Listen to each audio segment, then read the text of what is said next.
Well, the Star Wars guys are already out, and the return of Darth Vader is back.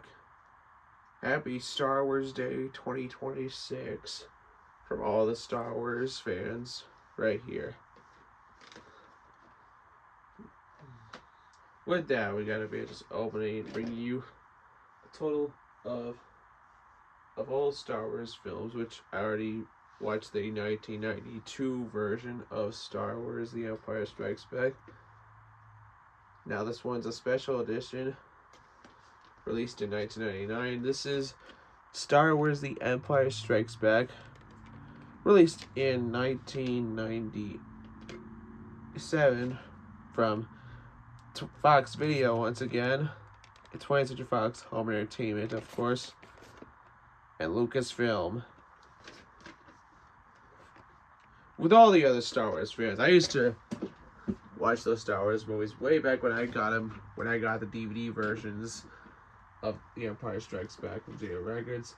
And now I got the other ones, which is got Episode 1 and 2, Attack of the Clones, and also The Force Awakens, Last Jedi, and The Rise of Skywalker on DVD.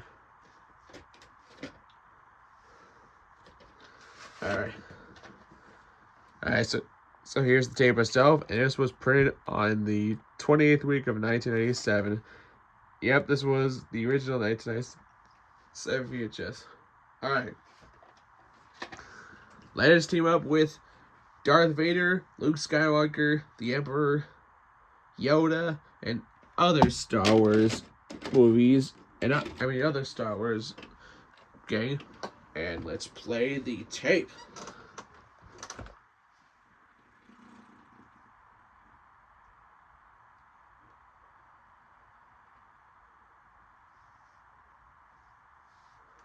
In 1977, producer-director George Lucas created the Star Wars trilogy and changed the way we looked at movies.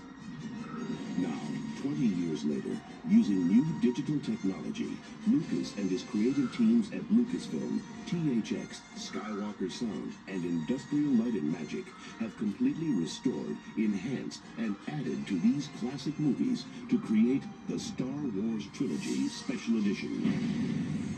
For the trilogy's second installment, The Empire Strikes Back, Lucas supervised the addition of brand new footage, as well as an enhanced look for many of the film's key scenes and locations. Once I started to redo the first film, it became such a good experience that I said, well, gee, we should go back and finish the other two films too. I'm not afraid. You will be. One of the problems I had is one of the sequences with the Wampa ice monster. The monster that was developed originally didn't work, so I had to jettison that monster. I had Phil Tippett create a little tiny hand puppet, which we were able to use in 2 shots. It was just a head. And we just did it at the last minute to stick it in. But the rest of the sequence was sort of cut around the monster where you hear it, but you don't see it. And there's a certain creative way of doing this. I mean, you can do it where you don't see the monster. And some people would say that's more artistic than actually showing it. But in this particular case, I really wanted to see the monster. And I felt it would add more tension to the scene and make it more interesting.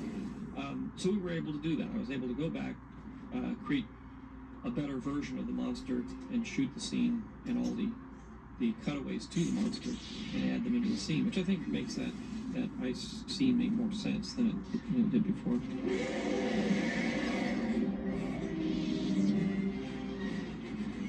The snow battle was a challenge when we did it because nobody had ever done blue screen matting on a white surface. Usually do it on dark surfaces. Here we go, dude.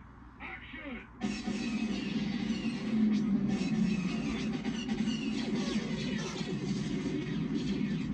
We used optical technology, of course, to do all that compositing.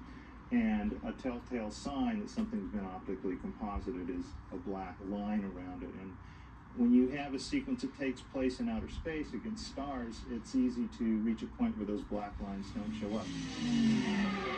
But when you have a sequence that takes place against snow in the daylight, every hint of that that black matte line becomes very visible. And so the first time through doing the snow battle here 17 years ago, a lot of effort went into finding ways to minimize that black line.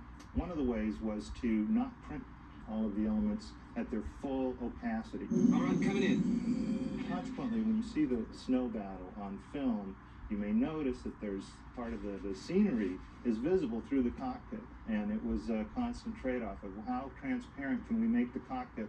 At what point is the black line more objectionable than the transparency? And so there was an opportunity to go back into those shots, use the computer technology, and eliminate all the transparency, but also not have any matte lines.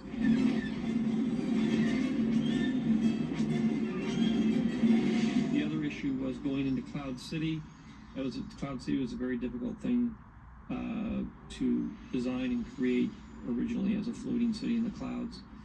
Some of the matte work there wasn't very good. And when they built the set, it's very confined. It's a very small set. It doesn't look out onto anything. It's just, you get this, it's a very claustrophobic kind of set.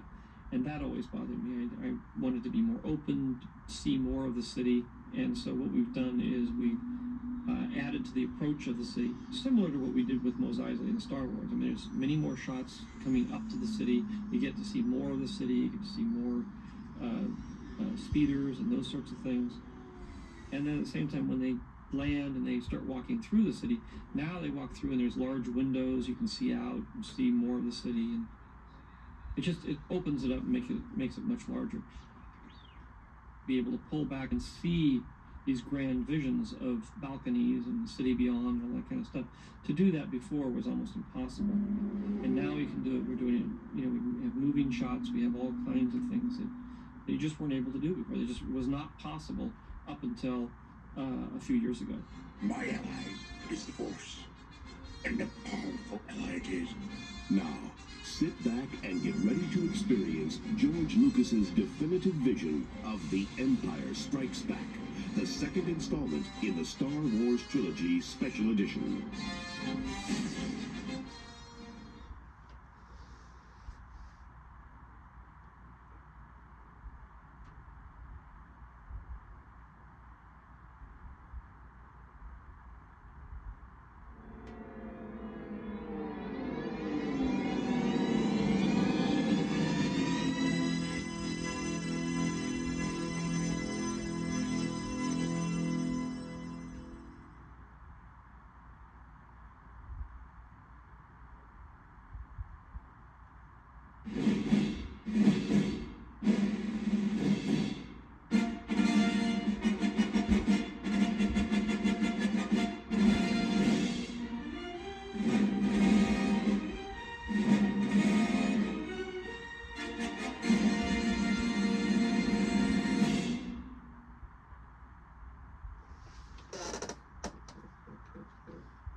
Alright, that'll good to do for the 1997 VHS opening to Star Wars The Empire Strikes Back Special Edition. If you enjoyed that, hit the subscribe button, and I will see you in the next video when it gets to closing.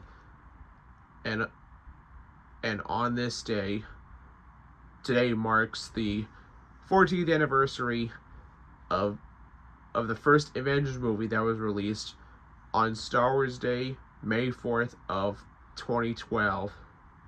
So now this year marks 14 years of the Avengers movie. And once again, I'll see you in the next video, and may the Force be with you.